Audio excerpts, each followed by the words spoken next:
सबसे पहले हम लोग अपनी बात करते हैं हम लोग पेपर में कहाँ जा सकते हैं। कल अगर मेरी बात याद होगी आप लोगों को, मैंने कहा था अप्लाइड पार्ट बहुत ज़्यादा पूछा जा रहा है, अप्लाइड पार्ट। और जो लोग भी मेरे साथ पहले से जुड़े हुए हैं, राइट, यानी कि जो पीटी से भी पहले जिनको मैं पढ़ाता चला आ रहा हूँ, ज़रा अगर उनको अपनी बातें रिमेंबर हैं, याद हैं, तो ज़रा देखो कि किस तरह का पेपर का पैटर्न जा रहा है। इस बार जो IAS प्री का पेपर हुआ था उसमें पैनल चेंज हुआ, और पैनल चेंज होने की वजह से IAS प्री के पेपर में क्या हुआ, बहुत डिजास्टर हुआ। उसी समय मैंने कहा था अगर ये पैनल कंटिन्यू रहता है तो ये मेंस के पेपर में भी बहुत डिजास्टर क्रिएट करेगा।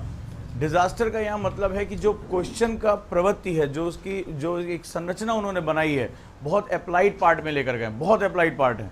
जरा अंदाजा लगा के देखो, अगर क्वेश्चन को ध्यान से घर जाकर पढ़ा होगा, हिस्ट्री वालों को तो समझ में नहीं आएगा कि कहना क्या चाह रहे हैं, ठीक है। ज्योग्राफी के पेपर में उन्होंने इतने इंटरडिसिप्लिनरी अप्रोच रखे, इतने अप्लाइड पार्ट रखे हैं कि तुम परेशान हो जाओगे कि इसमें आंसर हम कैसे जस्टिफाई करें।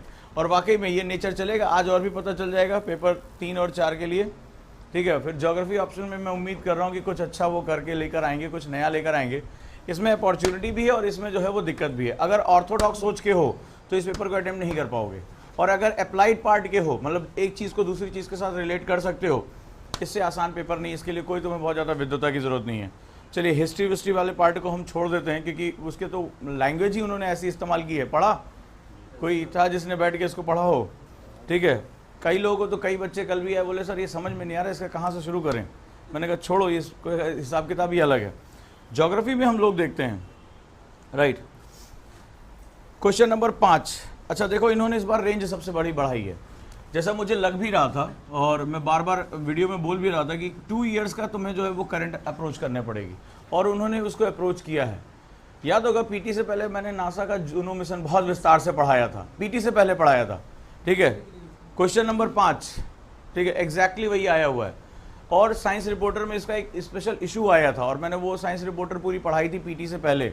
और एग्जैक्टली नासा का जूनो मिशन पृथ्वी की उत्पत्ति एवं विकास को समझने में किस प्रकार सहायता कर सकता है। देखो ये इनका दायरा जो हो रहा है ना ज्योग्राफी का, ये बहुत, अब ये जो जूनो मिशन है ये किसकी खोज के लिए गया, ये बृहस्पति के लिए। महत्वपूर्ण क्या था, 5 सालों की यात्रा के बाद ये पहुंच गया। ये किसका हिस्सा है, खगोल विज्ञान का हिस्सा है, एस्ट्रोजियोफिजिक्स, खगोल विज्ञान का हिस्सा, और ये भूगोल के अंतर्गत आता है। इस क्वेश्चन को, ये अप्लाइड ज्योग्राफी का क्वेश्चन है, ये कहीं और मत जाना। अप्लाइड ज्योग्राफी, जब मैं ज्योग्राफी वर्ड का यूज करता हूं तो बहुत ध्यान से सुन लेना, अब ये विषय के दायरे से बाहर निकल चुका है। टॉलमी की अगर भाषा में बात करोगे तो ये एक विषय होना चाहिए जो पृथ्वी का अध्ययन करता हो। क्या होगा था, earth means description of geography is, जो जियो के बारे में, पृथ्वी के बारे में वर्णन कर रहा हो, वही तुम्हारा क्या कहलाएगा, ज्योग्राफी कहलाएगा। लेकिन आज के समय में ज्योग्राफी सबसे इंटरडिसिप्लिनरी सब्जेक्ट है, बहुत मजेदार है, इस पर फोकस कर दो, कई चीजें कवर हो जाएंगी। अभी मैं जस्टिफाई कर देता हूँ इसको। इसमें इकोनॉमी भी इन्वॉल्व है, इसमें साइंस भी इन्वॉल्व है, इसमें IR भी इन्वॉल्व है, ठीक है। इसके जो डायमेंशंस हैं बहुत ज़्यादा बड़े हैं। पॉलिटी भी इसके साथ चलेगा, क्योंकि जियो पॉलिटी के बिना तो कुछ काम ही नहीं चलना है, ठीक है। अगर IR को समझना तो जियो पॉलिटी भी आपको समझना पड़ेगा। इसका जो डायमेंशन है बहुत ज़्यादा है, ठीक है। तो ये कहीं से भी लेकर आ सकता है। तो नासा का जूनो मिशन पृथ्वी की उत्पत्ति एवं विकास को समझने में किस प्रकार सहायक हो सकता है। अब देखो ये क्वेश्चन ज्योग्राफी ऑप्शन में तुम जाओगे तो पृथ्वी के विकास और उत्पत्ति के बारे में ये टॉपिक है। टॉपिक नंबर 3, 4 जो है वो पृथ्वी का विकास और उत्पत्ति ही है। लेकिन अभी तक तुम जितनी भी बुक्स हैं मार्केट में संभाल लोगे तो तुम वहाँ पे क्या देखोगे, वही जो है चैम्बरलिन की धारणा, ठीक है, सारी ये जो पुरानी धारणाएं चली आ रही हैं कैसे, और अंत में बहुत अधिक अगर लेटेस्ट पढ़ोगे तो बिग बैंग थ्योरी, सबसे लेटेस्ट पढ़ोगे तो बिग बैंग थ्योरी। NCERT भी पढ़ोगे तो इसके आगे वो कहीं भी बात नहीं किया है।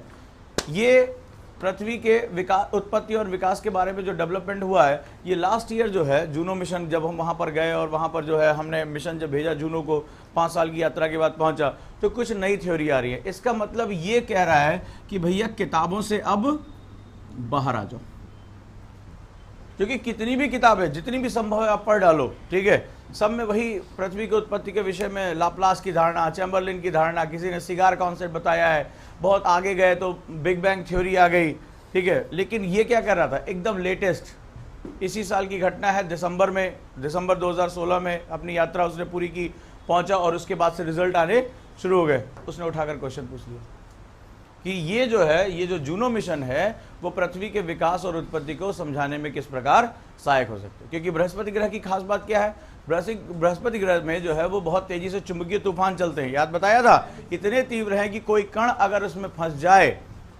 तो उसमें क्या होगा, वो जो है वो लाइट की वेलोसिटी से नीचे पटक दिया जाता है। तो इसमें सबसे बड़ी जो इसमें दिक्कत थी वो क्या थी कि कोई ऐसा मतलब बनाया जाए तंत्र जो उसके चुंबकीय प्रभाव से बाहर आ जाए। किससे बनाया गया था? उसका कोर, उस धातु का नाम बताया था, टाइटेनियम की धातु थी। याद आ जाएगा, ठीक है, ताकि उसके चुंबकीय प्रभाव में ना आ सके। और एक बहुत मोटी जो है उसमें जो एक लेयर लगाई गई थी ताकि उसके चुंबकीय प्रभाव से वो बचा रह सके। उसके अध्ययन से हमें जो भी जानकारी मिलेगी, ठीक है, उसका हम प्रयोग करके पृथ्वी की उत्पत्ति के बारे में और उसकी स्थिति के बारे में ज्यादा अच्छी तरीके से समझ सकेंगे। देख रहे हैं कहाँ का क्वेश्चन कहाँ इसने सेट किया है। साइंस का क्वेश्चन था, साइंस रिपोर्टर में इशू आया था और साइंस रिपोर्टर के इशू को वो ज्योग्राफी में लेकर गया। इसी को बोलते हैं अप्लाइड पार्ट।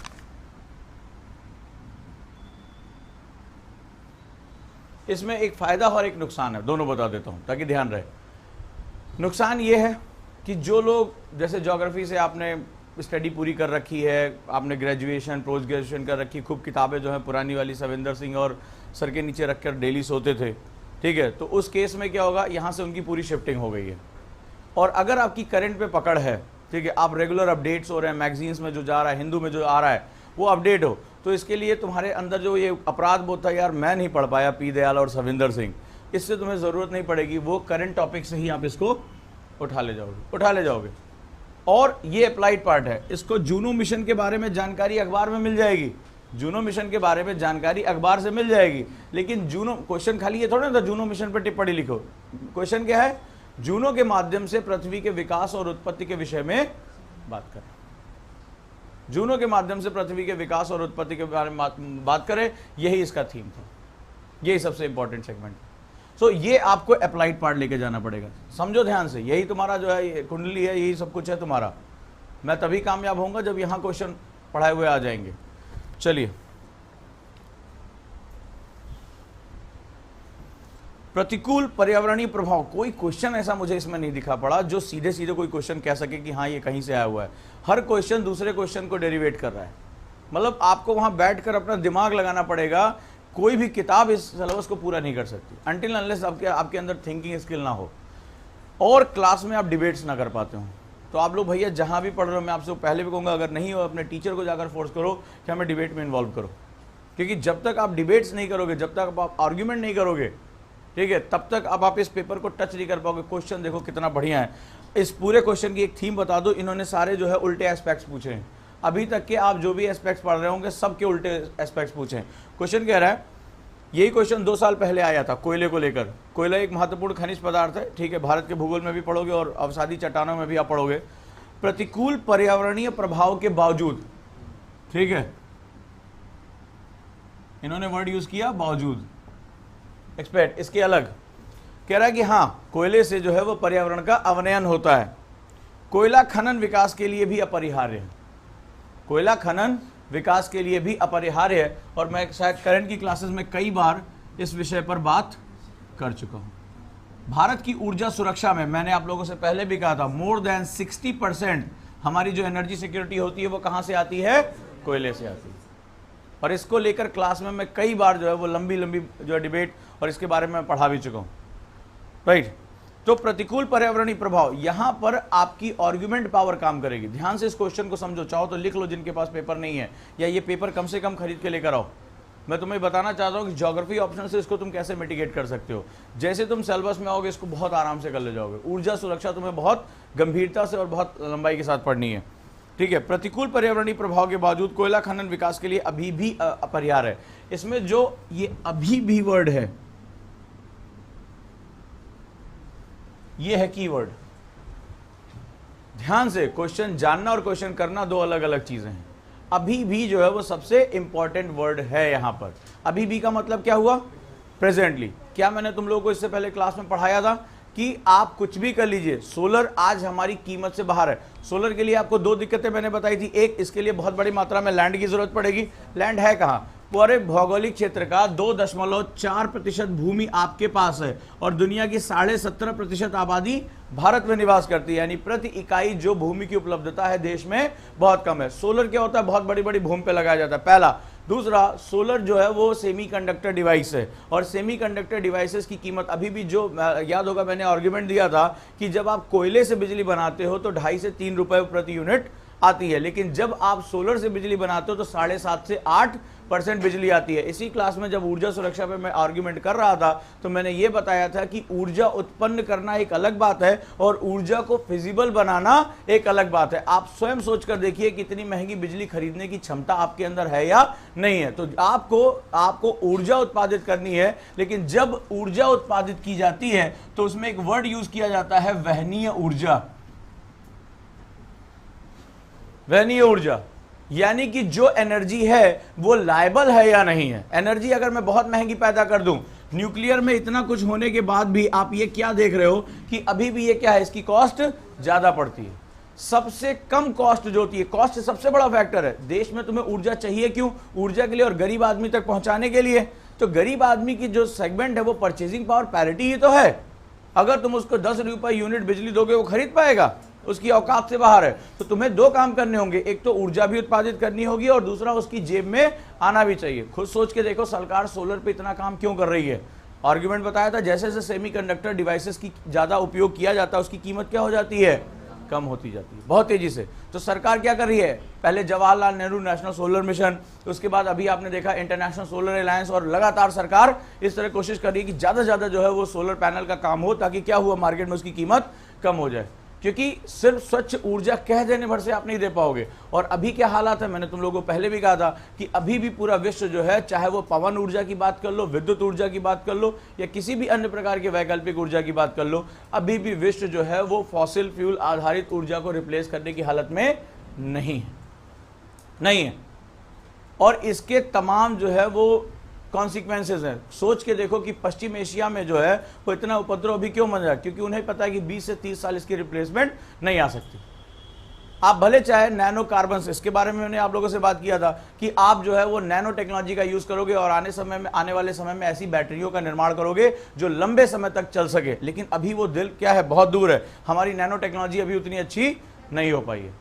कई परीक्षण हुए, हिंदू में भी आया था, एक बस जो है वो तैयार की गई जो 3000 किलोमीटर तक यात्रा कर गई। लेकिन अभी क्या हो रहा है, वो टेक्नोलॉजी महंगी और दूर है। टेक्नोलॉजी कितनी अच्छी है ये अलग बात है, टेक्नोलॉजी लोगों की पॉकेट में है ये अलग बात है। एप्पल का फोन बहुत अच्छा है, लेकिन क्या हुआ, वो अगर पॉकेट से बाहर है तो आप उसको शोरूम में ही देखना पसंद करोगे। ठीक है, खरीदोगे वही वाला फोन जो तुम्हारी पॉकेट में आ सके, क्योंकि परचेजिंग पावर पैरिटी बहुत इंपॉर्टेंट है। तो ऊर्जा पैदा करना एक अलग चीज है और ऊर्जा को लायबल बनाना अलग चीज है। तो भले चाहे आप कितना भी कर लो, लेकिन आज कोयले के द्वारा उत्पन्न किया गया ऊर्जा क्या है, सबसे सस्ती है। दूसरा, भारत में वो तकनीक मौजूद है जो इस ऊर्जा को क्या कर सकती है, बहुत आसानी से इस्तेमाल कर सकती है। हमारे पास तमाम ऐसे जो है वो विद्युत उत्पादन संयंत्र हैं जिसपे क्या होता है, आप आसानी से कोयले के माध्यम से बिजली बना सकते हो। लेकिन solar panel, nuclear technology, nuclear के लिए आपने कितने बवाल देखे। ठीक है, आपको क्या करना पड़ेगा, उन देशों के साथ जो है सिग्नेचर करना पड़ेगा, उसकी इतना जो है लंबा मिटिगेशन होता है, दुनिया भर में इतने न्यूक्लियर डिजास्टर होते हैं, वो बहुत खतरनाक स्तर के होते हैं। तो हमें यहाँ पर जो है उसको मेंटेन करना पड़ेगा। डन है ये। तो यहाँ पर जो है आपको उसके उल्टे बारे में निकला है, जितना पढ़ रहे हो उसका उल्टा लिखना है।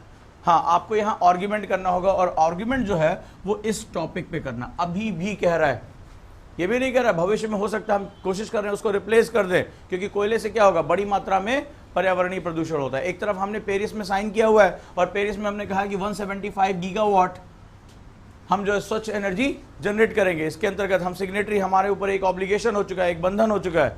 अब ऐसी कंडीशन में हमें धीरे धीरे खिसकना है, लेकिन अभी भी हमारे पास कोई विकल्प मौजूद नहीं है। तो चाहे अरविंद केजरीवाल ऑड इवन कर दें, लेकिन हमारे ही आसपास में जो बदरपुर बॉर्डर और इंद्रप्रस्थ का क्षेत्र है, वहां पर हर साल क्या होता है, आज दिल्ली की जो बिजली है वो मैक्सिमम वहीं से आ रही है, उसी कोयला आधारित आ रही है। और उसका नतीजा क्या होता है, अभी जाड़े शुरू होंगे, आप देखोगे दिल्ली में स्मॉग की कंडीशन क्या हो जाएगी, PM 2.5 और PM 10 की स्थिति विकट होनी शुरू हो जाएगी और हो चुकी है दीपावली के बाद से ही। तो यहां पर आपको आर्गुमेंट, यहां आपकी लेखन शैली और आपकी विचार शैली दोनों बहुत इंपॉर्टेंट रहेगी। बहुत इस क्वेश्चन को ध्यान से देखना। अगला, अब इस क्वेश्चन का तो मैं क्या कहूं, 2 साल पुराना गया है। जब याद होगा मैंने PCS का बैच पढ़ाया था, ठीक है, नोट्स भी दिए थे और वेबसाइट पे भी डाला था। तो मैंने राष्ट्रीय दलहन वर्ष के बारे में पढ़ाया था, पहला टॉपिक ही मेरा यही था अंतर्राष्ट्रीय में, ठीक है, थीम्स होती हैं। ये जब लास्ट ईयर पीसीएस था, पीसीएस से पहले मैंने पढ़ाया था लास्ट ईयर, इस बार के पीसीएस से पहले, यूपी से पहले, ठीक है, तो उसमें मैंने पढ़ाया था, मेरे नोट्स का पहला पॉइंट ही था अंतर्राष्ट्रीय दलहन वर्ष, दालों के बारे में। कह रहा है कि दलहन की कृषि, ये ज्योग्राफी वाला स्टूडेंट बहुत आराम से इसको कर सकता है। दलहन की कृषि के लाभों का उल्लेख कीजिए, mention the advantage of the cultivation of the pulses. कौन लोग इसका बता सकते हैं जवाब? गुड, शाबाश बेटा।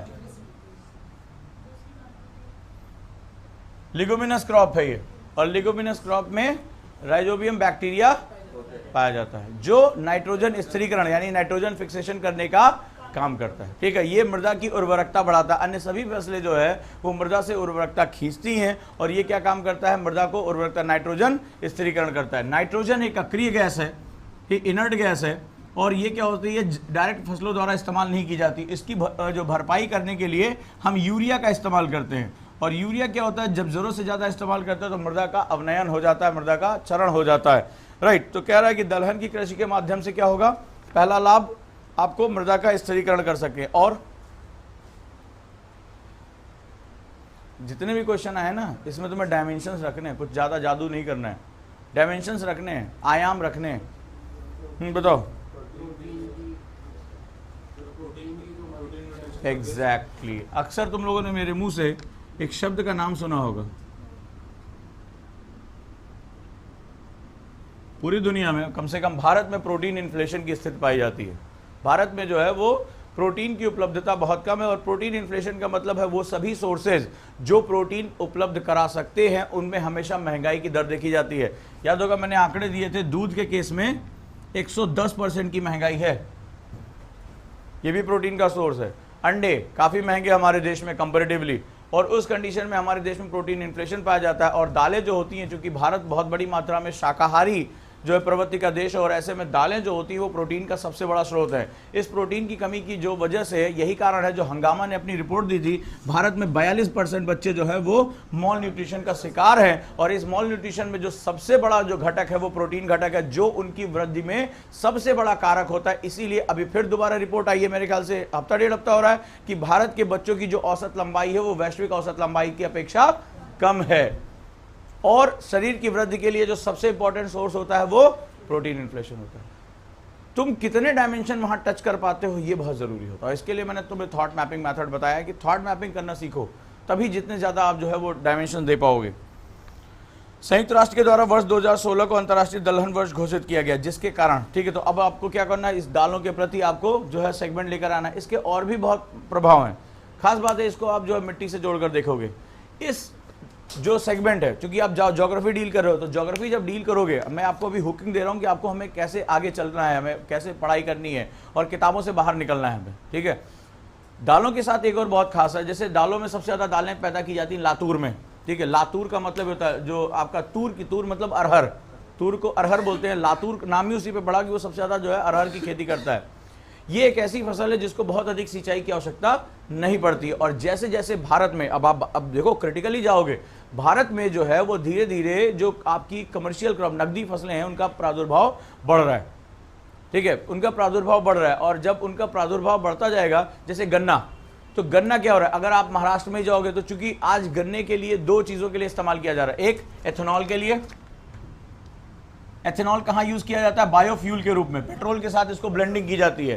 पहले ये भारत में 2.5 था, सरकार ने इसको बढ़ाकर 5% कर दिया, बढ़ा दिया है तुम लोगों को मेरे ख्याल से, ठीक है। तो ऐसी कंडीशन में एथेनॉल की ब्लेंडिंग जो है वो बायोफ्यूल के रूप में की जा रही है। दूसरा, बेवरेजेस के रूप में, यानी जो शराब में अल्कोहल बनाने के लिए इसका ज्यादा इस्तेमाल किया जा रहा है। लेकिन जो सबसे खतरनाक बात है ये कि मान लो हम गन्ने की ही बात करें, तो गन्ना हो गया, तो गन्ने को सबसे ज्यादा ये सिंचित फसल है, ठीक है। इसको बहुत बड़ी मात्रा में इरिगेशन की जरूरत पड़ती है, बहुत बड़ी मात्रा में इरिगेशन की जरूरत पड़ती है, और ऐसी कंडीशन में इसको सिंचाई के लिए बहुत अधिक पानी की जरूरत पड़ती है। और भारत में ऑलरेडी जो है वो बहुत बड़ा एरिया जो है क्या वो सिंचाई के साथ नहीं है। मैंने तुम लोगों को जो अभी ये मराठवाड़ा और विदर्भ में जो केस हुए उसके बारे में तुम लोगों को पढ़ाया था, और मेंस में क्वेश्चन भी आया था, और फिर आना चाहिए इसको, कि पूरे महाराष्ट्र में केवल 4% हिस्से पर, ओनली 4% जोग्राफिकल एरिया पे जो गन्ना बोया जाता है, और महाराष्ट्र के कुल जल का 72% ये 4% इस्तेमाल कर लेता है। तो ये क्या काम कर रहा है, ये दिक्कतें पैदा कर रहा है। तुम लोगों ने पूरे साल भर में कावेरी जल विवाद को पढ़ा होगा, पढ़ा तो होगा, सुना होगा,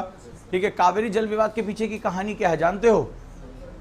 ये नहीं कि कौन कितना पानी लेगा, पानी कम बरसा, लेकिन हुआ क्या कि तमिलनाडु के किसानों ने गन्ने की खेती को बढ़ा दिया।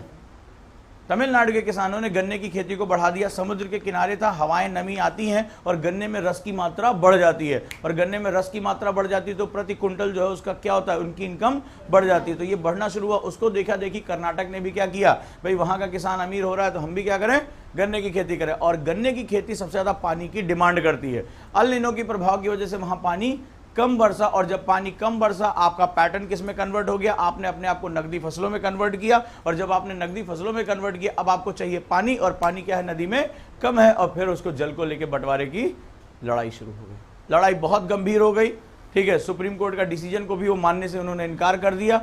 एक लेजिस्लेचर के माध्यम से वो ऐसे कानून बनाने की तरफ चले गए कि भैया हम मानेंगे नहीं, दिक्कत है। बहुत ज़्यादा डिस्प्यूट हुआ, हिंसा भी हुई, सब कुछ हुआ, लेकिन उसके पीछे कुछ और नहीं, वहाँ की नकदी फसलें जिम्मेदार थी। और एग्रीकल्चर पैटर्न आपके सिलेबस में है। जब आप एग्रीकल्चर पैटर्न पढ़ लोगे तो इन सवालों का ज़्यादा गंभीरता से जवाब दे पाओगे। सस्य प्रारूप आपके सिलेबस में है, जो ऑप्शनल पेपर 2 है, ठीक है। डन। यहां पर ये इसके पीछे का रीजन है। तो दलहन की खेती करके आप क्या कर सकते हो, मृदा को उर्वरक करा सकते हो, ठीक है। प्रोटीन इन्फ्लेशन से भी आप लड़ सकते हो। सबसे खास बात है, अब अगला कोई मुझे टॉपिक देगा, इसमें एक पॉइंट और बताएगा, बताओ। बहुत बढ़िया, प्रोटीन इन्फ्लेशन में वो आ गया। अगला कुछ पॉइंट दो मेरे को। इस क्वेश्चन को समझो बेटा, क्योंकि इससे तुम्हें पूरे ज्योग्राफी ऑप्शनल का कैसे इस्तेमाल करना है, जीएस का, इसके लिए तुम्हें 1% की मेहनत नहीं करनी है। ये फ्री के मार्क्स हैं, तुम्हारा ऑप्शनल कवर होते ही सारा कवर हो जाएगा अपने आप।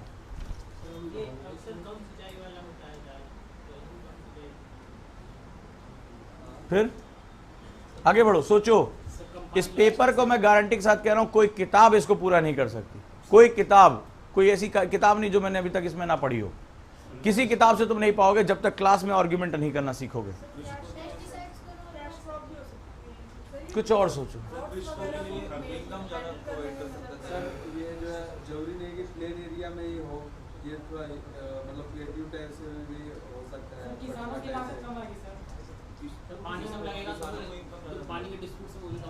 ठीक है, इस बार का निबंध पहला वाला यही था, किसानों की आय को लेकर, इनकम बढ़ जाएगी। लेकिन इतना कुछ होने के बाद किसान उसको अपना क्यों नहीं रहे?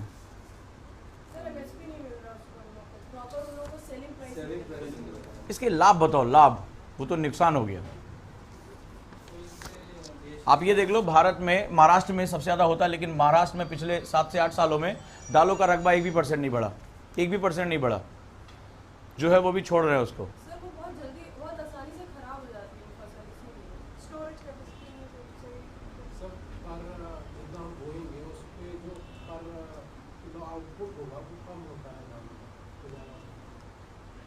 नहीं, मैं पोटेंशियल नुकसान नहीं, पॉजिटिविटी बताओ मेरे को, क्यों घोषित किया गया दलहन वर्ष? पर्यावरण पर असर पड़ता है। यदि अपन ज़्यादा मांसाहार यूज करते हैं प्रोटीन के लिए और दालों को यूज करेंगे तो फायदा होगा। ठीक है, देखो अब मैं तुम्हें बताता हूँ। भारत की वो सॉइल्स जैसे नॉर्थ ईस्ट इनफ पोटेंशियल, वहाँ पर क्या हो सकता है, हम दालों के माध्यम से हरित क्रांति कर सकते हैं।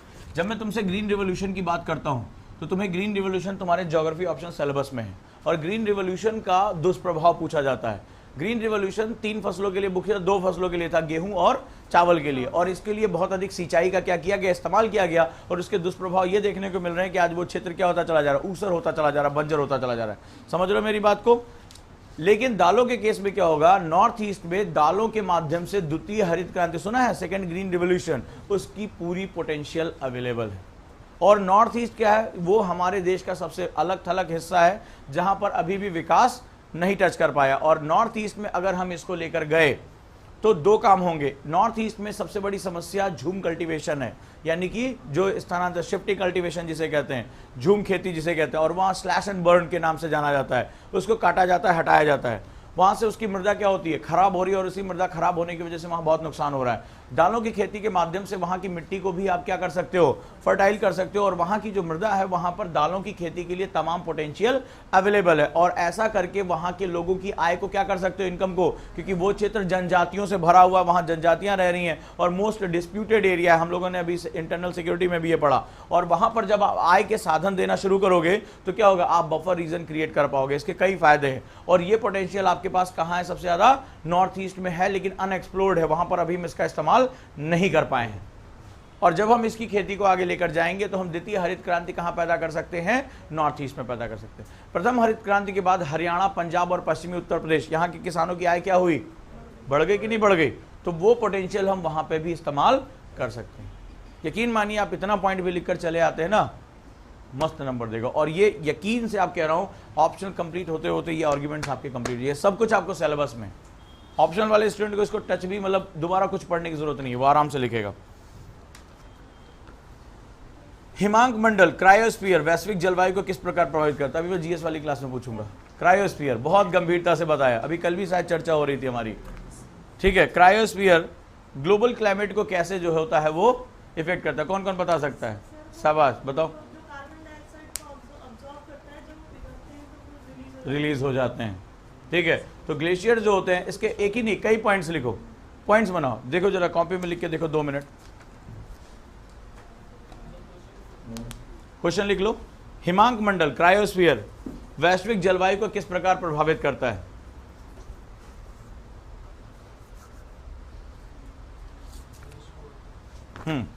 How does the cryosphere affect global climate.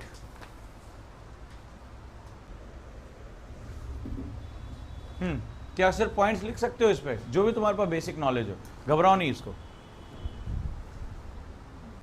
बिल्कुल जितना तुम अच्छा एग्जांपल, और उससे भी बड़ा एग्जांपल, अगर यहां देखो करंट की ताकत कितनी होती है, उससे ज्यादा अगर तुम यमुनोत्री ग्लेशियर का लिखोगे, जो अभी हाल ही में रिजल्ट आएगी, वो सरक गया पीछे, वो ज्यादा अच्छा रिलेवेंट माना जाएगा,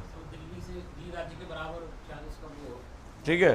तो जो ग्लेशियर खिसक रहा है, जो पिघला, अभी हाल ही में रिपोर्ट आप लोगों ने भी पढ़ा होगा, नजर आपको गई होगी, कुछ नहीं किया करो तो ये वाला काट के अलग कर लिया करो, ठीक है। इन्हीं का इस्तेमाल करना है, जितना कंटेम्प्रोरी एग्जाम्पल होगा उतने अच्छे तुम्हारे मार्क्स होंगे। कम से कम 2 मार्क्स तो तुम्हारा फर्क आएगा एक क्वेश्चन में।